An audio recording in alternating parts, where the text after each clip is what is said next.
Now अब हम बात करते हैं नंबर ऑफ सेल्स की।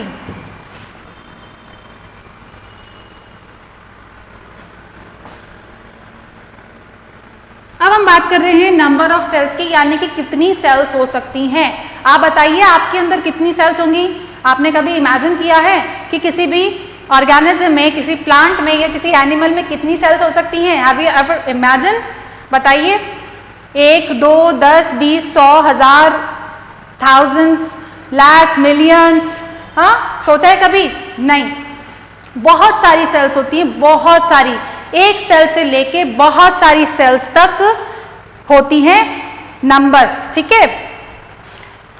नंबर ऑफ सेल्स में, number of cells, on the basis of number of cells में हमने लिविंग ऑर्गेनिज्म को डिवाइड कर दिया 2 ब्रॉड कैटेगरीज में। सबसे पहले हमने डिवाइड कर दिया यूनिसेलुलर में,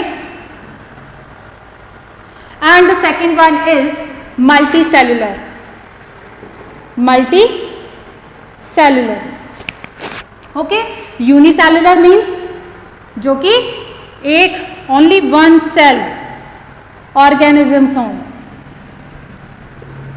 ओनली वन सेल ऑर्गेनिजम्स हों, उनको हम क्या बोलते हैं? यूनिसेलुलर बोलते हैं, ठीक है। सो ऐसा भी कभी हो सकता है कि एक सेल ऑर्गेनिजम्स हो, या फिर उनका जो ऑर्गेनिज्म हो वो एक सेल से हो सकता है। आप बता सकते हैं कोई एग्जाम्पल? रिकॉल कर सकते हैं? आपको कोई आइडिया है? एग्जाम्पल मैं आपको बताती हूं, नहीं पता है तो amoeba, bacteria, plasmodium and paramecium, Euglena,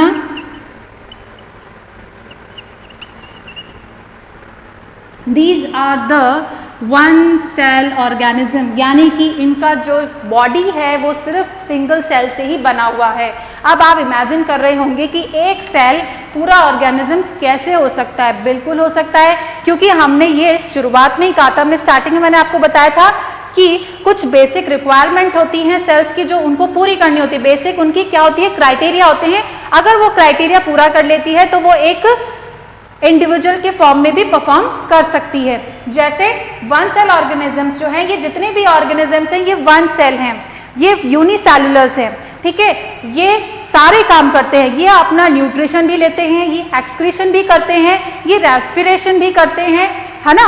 और साथ ही साथ जितने भी एक्टिविटीज होते हैं, यानी कि ये रिप्रोड्यूस भी करते हैं, सेल डिवीजन भी करते हैं। सो आप देख सकते हैं कि एक सेल जो है वो कैसे एक पूरा सारे फंक्शंस जो है वो एक ही सेल करती है।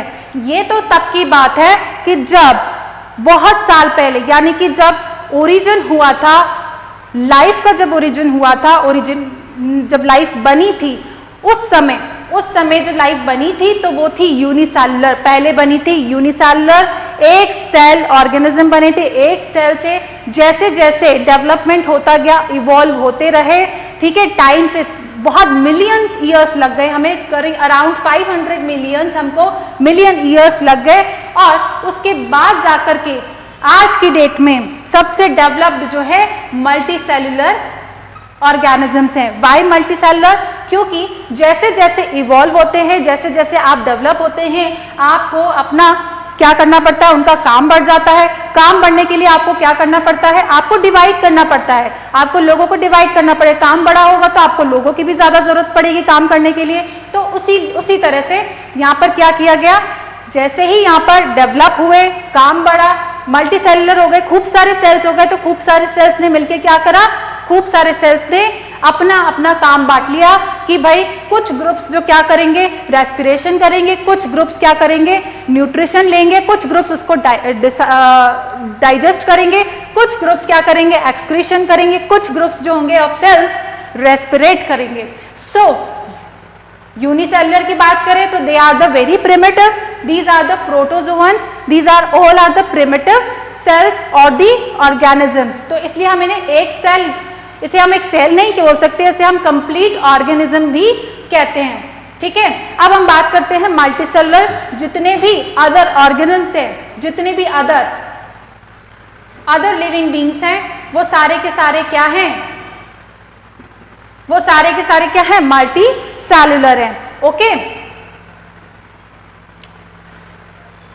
मल्टी सेलुलर में क्या होता है कि जितने भी मल्टी सेलुलर, जैसे हम मल्टी सेलुलर है, ह्यूमन बींग मल्टी सेलुलर है, आप चाहे चींटी देख लीजिए, आप छिपकली लिजार्ड देख लीजिए, these all are multi cellular organisms.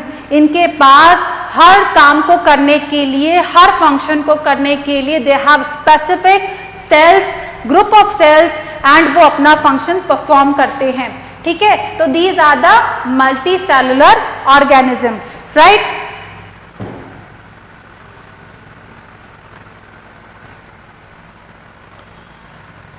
Now कुछ सेल्स ऐसी भी होती हैं, कुछ ऐसे भी ऑर्गेनिजम्स होते हैं, some organisms have fixed number of cells, fixed number of cells in their body. Okay, some organisms have fixed number of cells. Okay, so जब कुछ एग्जाम्पल्स हैं जैसे कि रोटिफर्स हैं,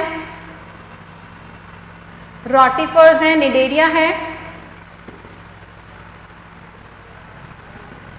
निडेरिया के अंदर आ जाते हैं आपके सी एलिगेंस, रोटिफर्स, और सबसे सिंपल नाम याद रख लीजिए, रोटिफर्स एंड सी एलिगेंस। ये नाम आप आगे पढ़ेंगे बहुत बार, सी एलिगेंस। ये जो दो एनिमल्स हैं, रोटिफर्स एक ग्रुप ऑफ एनिमल्स हैं और सी एलिगेंस एक एनिमल है जिसके अंदर जो सेल्स होती हैं वो फिक्स होती हैं, यानी कि एम्ब्रियो के समय ही डिसाइड हो जाती हैं कि इनके अंदर इतनी ही सेल्स बनेंगी। ठीक है, उसके बाद वो डिवाइड होना रुक जाती है। ठीक है, डिवाइड नहीं होती हैं और उनके अंदर फिक्स्ड नंबर ऑफ सेल्स होता है। सो कुछ organism they are the very exceptions हैं और इनको स्टडी करने के लिए भी दे आर वेरी इजी। इन पे साइंटिस्ट जो है वो स्टडी करते हैं सी एलिगेंस के ऊपर, बिकॉज इनके अंदर जो नंबर ऑफ सेल्स है फिक्स होती है और इसीलिए इनको स्टडी करना भी बहुत इजी होता है। तो जब हम आगे पढ़ेंगे, आप जब हायर क्लासेस में जाएंगे तो आप इन पे साइंटिस्ट ने बहुत सारी स्टडीज करी है और उन स्टडीज और एक्सपेरिमेंट्स को आप आगे पढ़ेंगे। ठीक है, तो ये था on the basis of number of cells. हमने लिविंग बींग्स को हमने 2 कैटेगरीज में डिवाइड किया है, unicellular and the multi cellular. अब हम आगे बढ़ते हैं।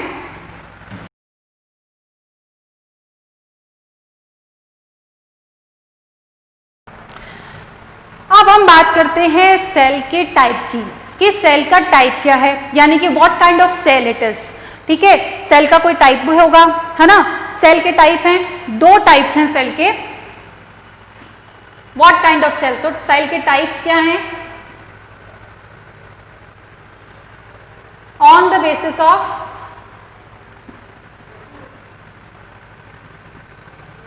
Nucleus, on the basis of nucleus cell के टाइप्स हैं on the basis of nucleus, और ये 2 टाइप्स के हैं। फर्स्ट है prokaryote, okay, and the second one is eukaryote. Prokaryotic cell, prokaryotic and the eukaryotic cell.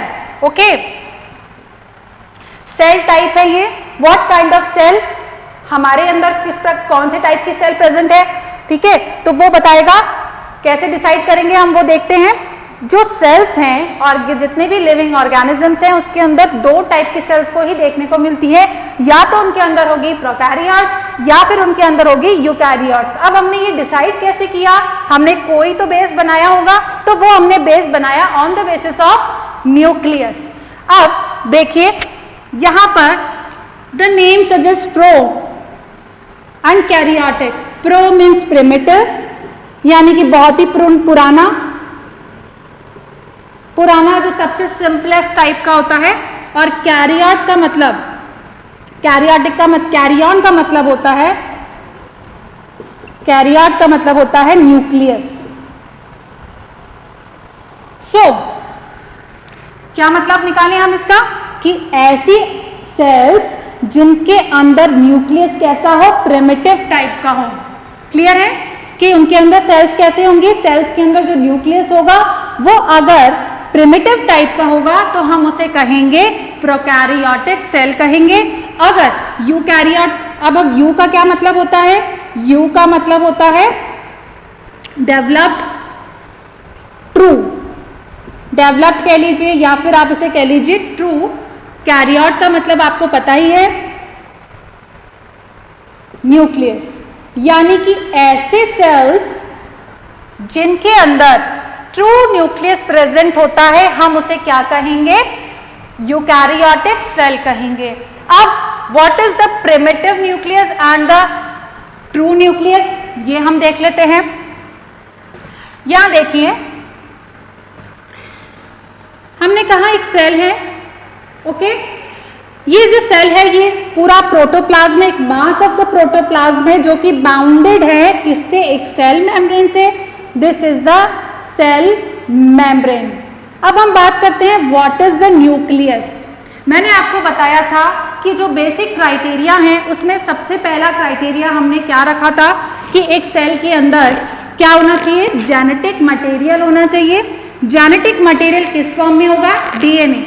Basically genetic material जो होता है एक जनरेशन से दूसरी जनरेशन में जब वो ट्रांसफर होता है तो वो कौन सा जेनेटिक मटेरियल होता है, डीएनए।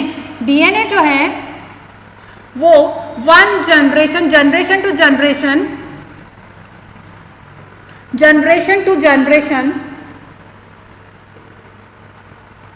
ट्रांसफर होता है, जनरेशन टू जनरेशन ट्रांसफर होता है। वो कौन सा मटेरियल है, डीएनए। ठीक है, वही आपकी आइडेंटिटी बताता है।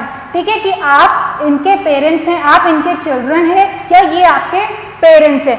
कौन डिसाइड करता है, वो डिसाइड करता है डीएनए। आपने कई सीरियल्स में सुना होगा कि डीएनए टेस्ट करा लेते हैं, पता चल जाएगा कौन किसका पेरेंट है, कौन किसका पेरेंट नहीं है। तो किसके बेसिस पे करते हैं, डीएनए के बेसिस पे करते हैं। ये जो डीएनए है इसका मैंने आपको फुल फॉर्म बताया था, डीऑक्सीराइबोस न्यूक्लिक एसिड। एंड ये डीएनए जो है जनरेशन टू जनरेशन जो आगे बढ़ता है उसे हम क्या कहते हैं, मटेरियल डीएनए कहते हैं। ओके, अब ये जो डीएनए है, ये डीएनए अगर ये डीएनए जो होगा, डीएनए का स्ट्रक्चर आप देखेंगे, आप देखा हो कभी तो कुछ इस तरह से होता है डीएनए का स्ट्रक्चर। ठीक है, ये डीएनए का जो स्ट्रक्चर होता है हम इसको ऐसे ही बना रहे हैं यहाँ पर। ये डीएनए का, ये डीएनए है।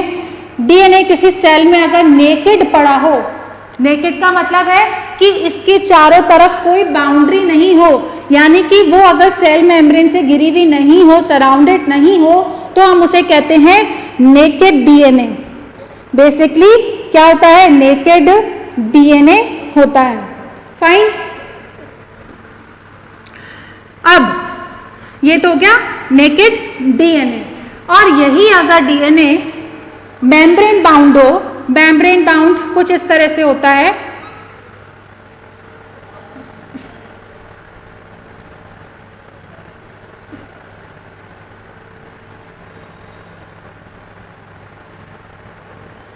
ये कुछ मेम्ब्रेनस होता है, सेल मेम्ब्रेन का ही बना हुआ रहता है, कुछ इसी मेम्ब्रेन से बाउंडेड होता है। अगर अगर डीएनए अगर इसी मेम्ब्रेन से बाउंडेड हो वो डीएनए, तो हम उसे क्या कहेंगे, तो इस कंपार्टमेंट उसमें पूरे स्ट्रक्चर को हम क्या कहते हैं, इसे हम कहते हैं न्यूक्लियस। और अगर ये एब्सेंट हो तो यानी कि ये डेवलप्ड टाइप का है, ये डेवलप्ड है, ये ट्रू है, दैट्स वाई हम इसे आइडेंटिफाई कर सकते हैं कि ये न्यूक्लियस है और इसी के अंदर क्या प्रेजेंट है, डीएनए प्रेजेंट है। लेकिन अगर प्रिमिटिव टाइप का होगा तो उसके अंदर हम डिसाइड नहीं कर सकते, उसके अंदर वो ऐसे ही पड़ा रहता है, ऐसे ही कभी वो इधर पड़ा रहेगा, कभी वो पेरिफेरल पे पड़ा रहेगा, कभी वो सेंटर पे रहेगा। ठीक है, तो ये ट्रू न्यूक्लियस नहीं है। फाइन, तो हमने इसके बेसिस पर डिसाइड किया कि ये कौन सी सेल होगी, प्रोकैरियोटिक होगी या फिर यूकैरियोटिक होगी।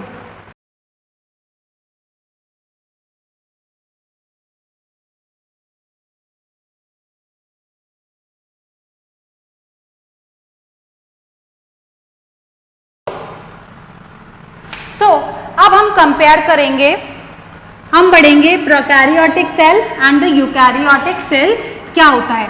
बेसिकली इनका जो साइज होता है स्मॉलर होता है, इनका जो साइज है 0.5 से 5 माइक्रोमीटर इनका साइज होता है। अब अगर हम यूकैरियोटिक सेल की बात करें,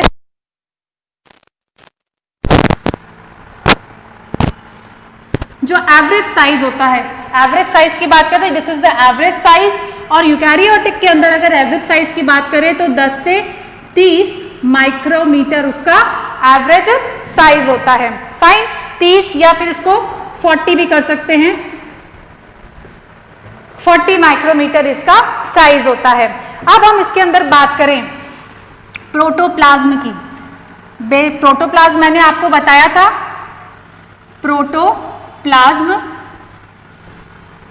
इसका जो प्रोटोप्लाज्म होता है प्रोकैरियोटिक सेल का, प्रोटोप्लाज्म हम किसे कहेंगे कि जो इसके अंदर फ्लूइड, जो मैट्रिक्स होता है उसे हम उसको क्या कहते हैं, प्रोटोप्लाज्म। प्लाज्म का मतलब होता है प्लाज्मा यानी कि कोई फ्लूइड, ठीक है, तो हम उसे कहते हैं प्रोटोप्लाज्म। फाइन, ये जो प्रोटोप्लाज्म होता है रिजिड होता है,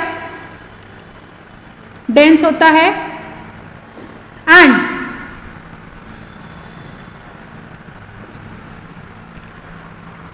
रिजिड होता है, डेंस होता है, साथ ही साथ ये टॉलरेट कर सकता है, इट कैन टॉलरेट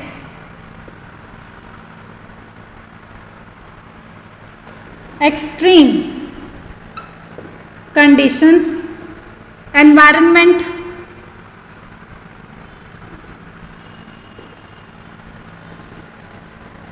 कंडीशंस। ये एक्सट्रीम कंडीशंस को यानी कि हाई टेम्परेचर एंड प्रेशर को होल्ड करके रख सकता है, ठीक है, यानी कि उस कंडीशन में भी ये क्या कर सकता है, सरवाइव कर सकता है। लेकिन ये जनरली यूकैरियोटिक सेल जो होती है वो फ्लूइड फॉर्म में रहती है, फ्लूइड फॉर्म में रहती है, साथ ही साथ it is very sensitive, it is sensitive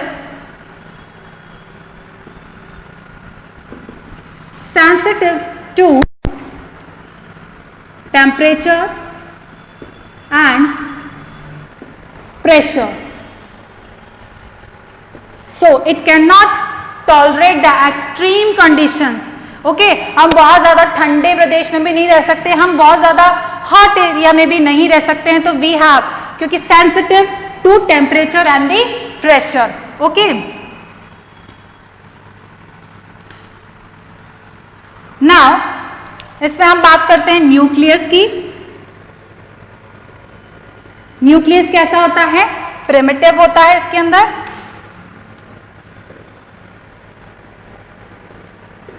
primitive होता है, नेकेड होता है, सर्कुलर,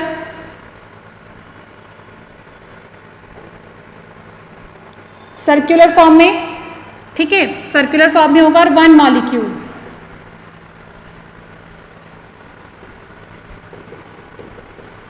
ओके, नाउ न्यूक्लियस यहां बात करें तो इसका न्यूक्लियस कैसा होता है, इसका न्यूक्लियस जो होता है वो ट्रू न्यूक्लियस होता है, मेम्ब्रेन बाउंड होता है,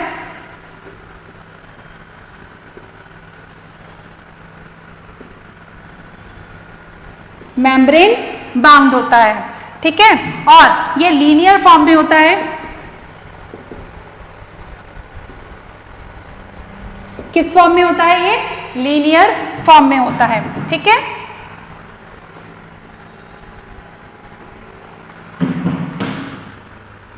अब इसके अंदर हम बात करें ऑर्गेनल्स की, बात करें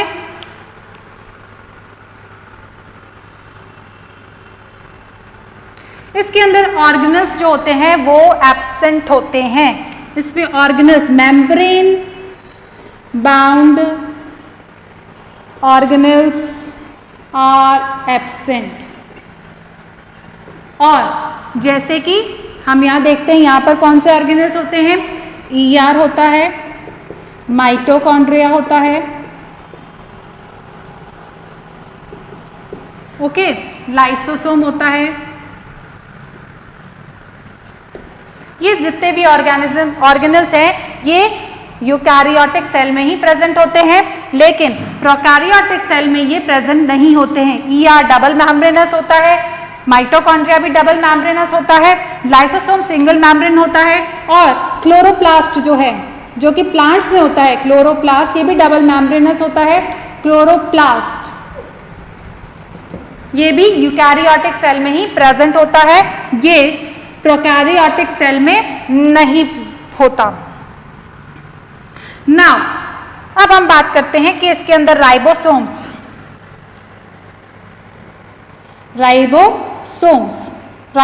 क्या है बच्चों?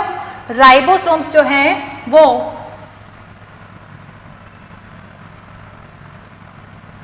छोटे छोटे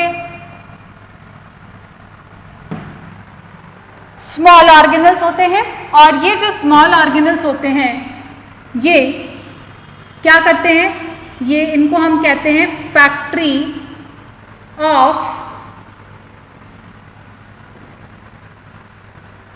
ribosome, factory of protein synthesis. Protein बनाने के लिए जो मशीनरी यूज में ली जाती है वो होती है राइबोसोम्स, ठीक है। यहाँ पे राइबोसोम्स जो हैं वो कैसे होते हैं? स्मॉल राइबोसोम्स होते हैं, और उसका भी एक टाइप है, उस टाइप को हम कहते हैं 70S टाइप ऑफ राइबोसोम, और यहाँ पर काफी वेल डेवलप्ड होता है,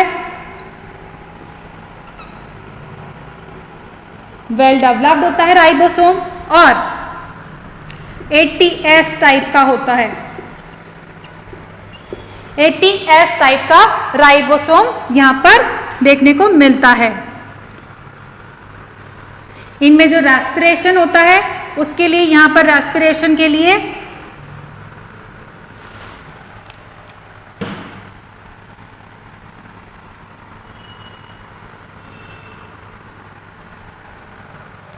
कुछ अलग से स्ट्रक्चर पाए जाते हैं। उन स्ट्रक्चर्स को हम कहते हैं, डिफरेंट स्ट्रक्चर्स होते हैं रेस्पिरेशन के लिए, उनको हम कहते हैं डिफरेंट स्ट्रक्चर होता है, और उस स्ट्रक्चर को हम क्या बोलते हैं? मीजोसोम्स कहते हैं। ओके, और यहां पर रेस्पिरेशन कौन करता है? माइटोकॉन्ड्रिया। यानी कि एटीपी, रेस्पिरेशन का मतलब यह है कि यहां पर एटीपी का फॉर्मेशन कौन करता है? ऑक्सीजन का यूज करके एटीपी का फॉर्मेशन कौन करता है? यहां पर मीजोसोम्स करता है ना, और यहां पर माइटोकॉन्ड्रिया करता है। ओके, सेल मेम्ब्रेन यहां पर प्रेजेंट होती है, cell membrane and cell wall, cell membrane यहां पर प्रेजेंट होती है। ओके, दोनों में ही सेल मेम्ब्रेन जो होती है वो प्रेजेंट होती है। So these are the basic differences between the prokaryotic cell and the eukaryotic cells.